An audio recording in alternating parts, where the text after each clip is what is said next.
Обо всем, что мы хотим друг другу рассказать, мы делимся с вами. Но, как всегда предупреждает наш инопланетный гость, это не финансовая рекомендация, это то, что мы делаем, то, что мы обсуждаем, и просто хотим с вами поделиться. Возможно, кому-то это пригодится.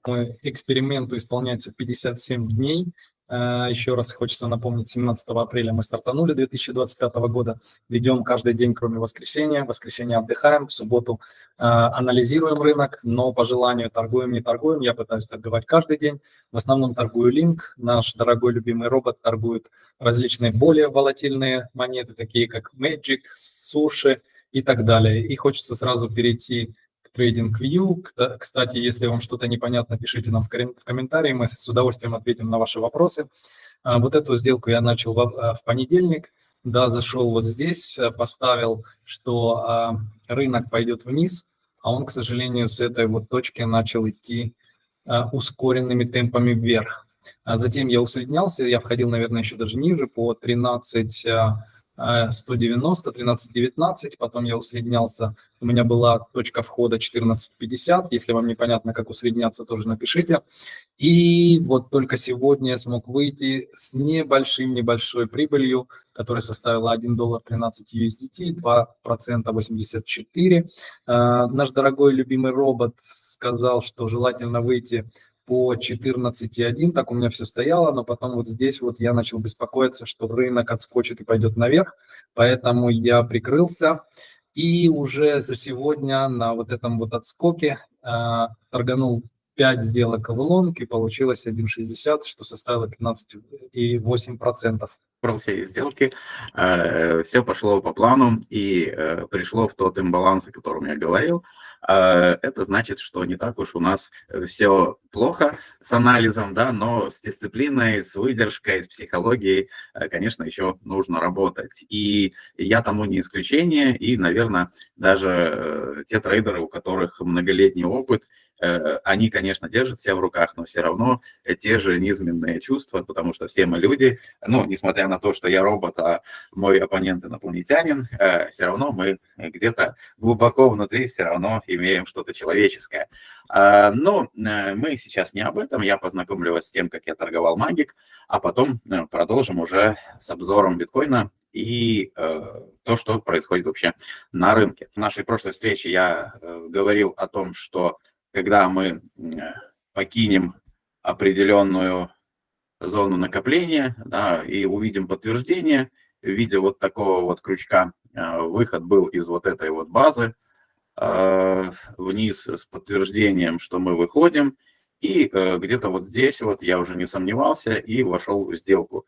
Сделку я просчитал довольно прилично, и цель моя по сделке была выхода 12 и, ну, то есть 0.12,9, 0.129, однако вот в этом месте, как я уже говорю, я начал сомневаться, поскольку здесь был такой, как многие, кто смотрит, знают, что я люблю проводить линию от точки, откуда мы пошли к самой нижней, и как только мы ее, значит, превысили и начали вроде как подтверждать свет, что у нас была вот такая база, прошу прощения за не слишком ровное рисование, потом у меня была линия поддержки здесь, под которую мы вышли, подтвердили выход, и здесь у меня была точка входа, и я пошел, но, как я уже сказал, собирался идти до 12,9, поскольку там на истории есть встречная ликвидность и, по-моему, если не ошибаюсь, даже имбаланс.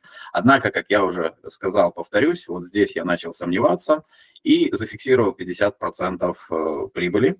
Пошел немножко дальше, и уже вот здесь я зафиксировал все равно всю прибыль, чуть-чуть не дождавшись, вот здесь вот была уже моя заветная цель.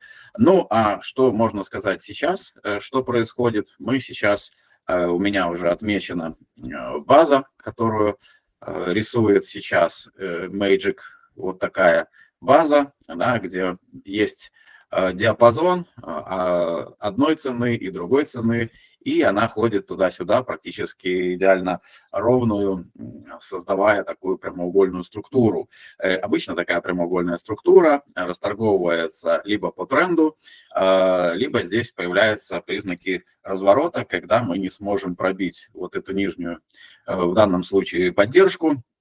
Мы начнем вот так возвращаться к верху базы, тестировать, пробивать, и если будет позитив, то пойдем опять наверх.